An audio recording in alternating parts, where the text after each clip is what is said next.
Pusaran angin puting beliung terekam kamera telepon genggam warga di kawasan pantai Kecamatan Kedung, Jepara, Jawa Tengah, Jumat sore. Munculnya angin puting beliung sempat membuat panik warga yang tengah berada di pantai. Angin puting beliung datang saat sebelum hujan turun. Hembusan angin terus bergerak dari kawasan pantai menuju permukiman penduduk desa Karangaji, Jepara. Akibat terjangan angin puting beliung, setidaknya 62 rumah warga serta sebuah masjid mengalami kerusakan pada atap bangunan. Atap bangunan berupa genting dan asbes berhamburan ke tanah. Terus anginnya mutar sampai semua terbang semua. Genteng kayu itu berjaringan semua terbang. Dari sana udah kelihatan terbang ke sana. Berjalannya ke barat menuju ke utara sana. Hingga Sabtu siang, warga secara bergotong royong memperbaiki atap rumah dan masjid. Warga berharap pemerintah daerah memberi bantuan untuk perbaikan atap rumah. Dari Jepara, Jawa Tengah, Alif Sutarto, iNews melaporkan. Pemirsa, Presiden Joko Widodo hadir dalam acara konsolidasi Bawaslu jelang pemilu 2024. Dalam kesempatan tersebut, Jokowi menyinggung soal faktor-faktor yang rawan dalam pelaksanaan pemilu. Di antaranya politik identitas, politik sara, dan hoax.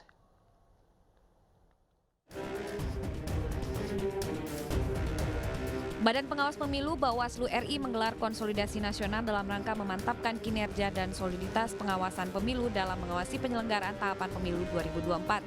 Acara tersebut dihadiri Presiden Joko Widodo. Dalam kesempatan ini, Presiden Jokowi menekankan Bawaslu memiliki posisi yang sentral dalam menjaga kepercayaan masyarakat. Jokowi juga menyinggung soal faktor-faktor yang rawan dalam pelaksanaan pemilu. Menurutnya, salah satu faktor yang rawan di pemilu adalah soal politik identitas, politik sara, dan hoak. Tidak ada yang lain.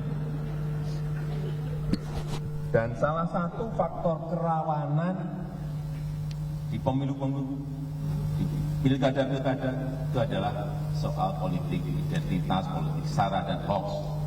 Ini hati-hati mengenai itu. Hati-hati, kita ini beragam, agama, suku, ras, beragam.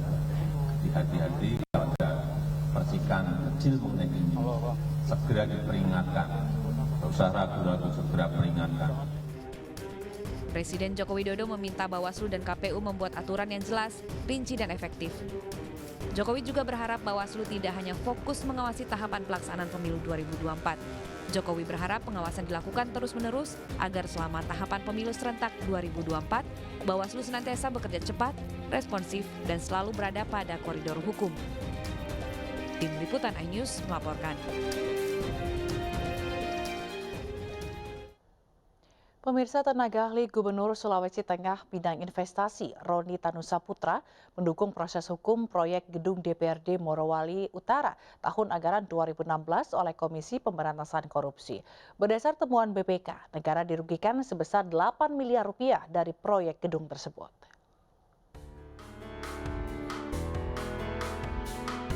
Tenaga ahli Gubernur Sulawesi Tengah bidang investasi Roni Tanusaputra meminta semua pihak berimbang dalam memberitakan kasus dugaan tindak pidana korupsi proyek gedung DPRD Morowali Utara, Sulawesi Tengah. Dirinya sangat menyayangkan ada pemberitaan di salah satu media yang tidak berimbang bahkan menyudutkan dirinya, seolah hanya dirinya yang diperiksa oleh KPK. Padahal dalam kasus ini KPK memeriksa 5 orang termasuk Bupati dan Wakil Bupati Kabupaten Morowali Utara, Provinsi Sulawesi Tengah.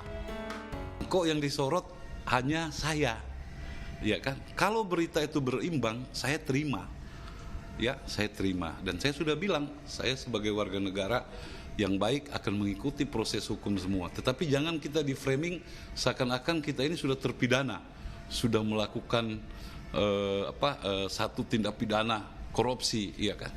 Nah, kita biarkan KPK bekerja dengan profesional. Roni mendukung proses hukum yang sedang ditangani KPK terkait proyek pembangunan gedung DPRD Morowali Utara pada tahun 2016 silam. Dirinya yakin kasus ini akan berjalan profesional dan segera mendapat kepastian hukum. Tim Liputan iNews melaporkan. Universitas Pembangunan Nasional Veteran Yogyakarta menggelar acara peringatan Disnatalis ke-64 di Auditorium Kampus Sleman, Yogyakarta. Menteri Investasi yang hadir dalam acara itu menyampaikan prospek ekonomi nasional dan memberikan motivasi bagi mahasiswa untuk menjadi pengusaha.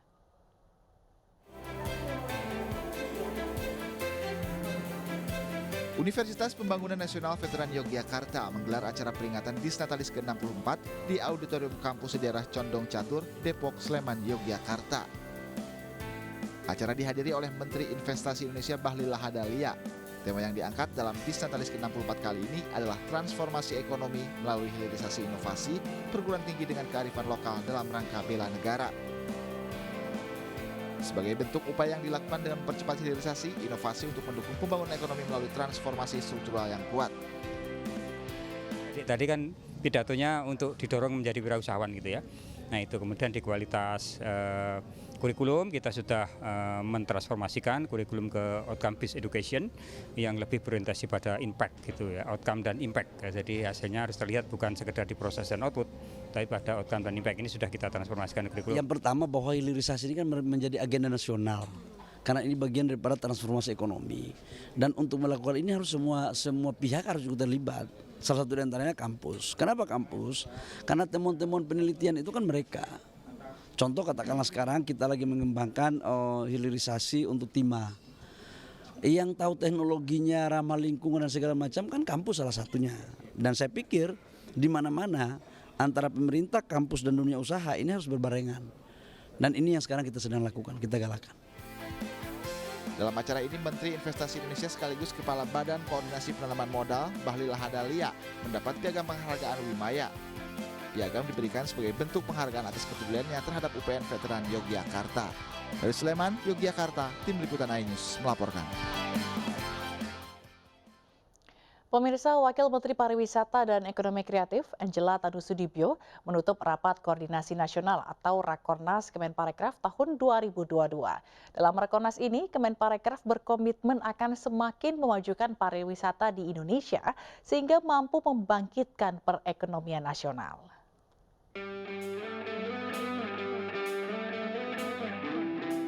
Kemenparekraf memiliki capaian dan target besar di tahun 2023. Yakni meningkatkan jumlah kunjungan wisatawan mancanegara sehingga mampu menyumbang devisa negara yang cukup besar dari sektor pariwisata.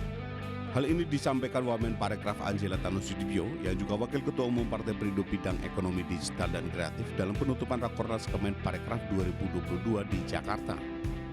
Tahun depan pariwisata Indonesia kita ditargetkan 1,2 sampai 1,4 miliar mobilitas. Ini jumlah yang sangat signifikan. Dan kita juga secara peningkatan wisatawan mancanegara kita ditargetkan 3,5 sampai 7,4 juta dengan 2,07 miliar US dollar sampai 5,95 miliar US dollar.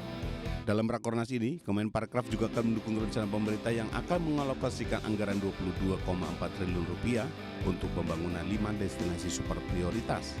Penguatan aksesibilitas, atraksi, aktivitas, amenitas, akomoditas, akselerasi, dan mendukung peraturan pemerintah nomor 24 tahun 2022 tentang ekonomi kreatif, serta fokus pada kebijakan yang bertumbuh pada digitalisasi dan intivitas yang berkelanjutan. Dari Jakarta, Faisal Rinaldi, Yudi Permana, iNews melaporkan. Jelang Natal dan Tahun Baru, ratusan wisatawan mengunjungi objek wisata sejarah Museum Tsunami Banda Aceh. Selain berwisata, lokasi ini kerap dijadikan pengunjung sebagai tempat edukasi.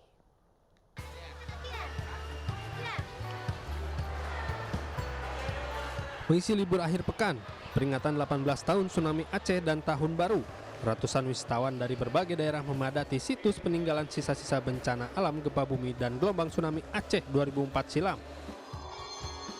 Di Museum Tsunami Aceh, banyak wisatawan tercengang dan terharu kala menonton video peristiwa detik gempa bumi dan gelombang tsunami yang menerjang Aceh pada 26 Desember 2004. Kehadiran Museum Tsunami ini sebagai bentuk perhatian dan kenangan bagi masyarakat Indonesia dan warga Aceh korban tsunami, sekaligus simbol kebangkitan Aceh untuk mengenal lebih dekat peristiwa yang menelan ratusan ribu korban jiwa kala itu.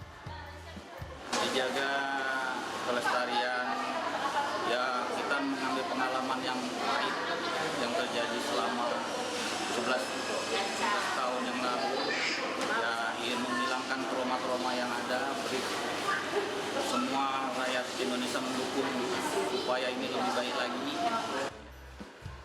Selain Museum Tsunami, Anda juga bisa berkunjung ke situs tsunami lain seperti kapal PLTD Apung di Desa Punge serta kapal yang tersangkut di atas rumah di Desa Lampulau, Banda Aceh. Dari Banda Aceh, Syuhri Sarifuddin, iNews melaporkan. Usai jeda ada informasi mengenai akuarium raksasa di Jerman yang meledak membuat ribuan ikan berhamburan. Tetaplah bersama kami.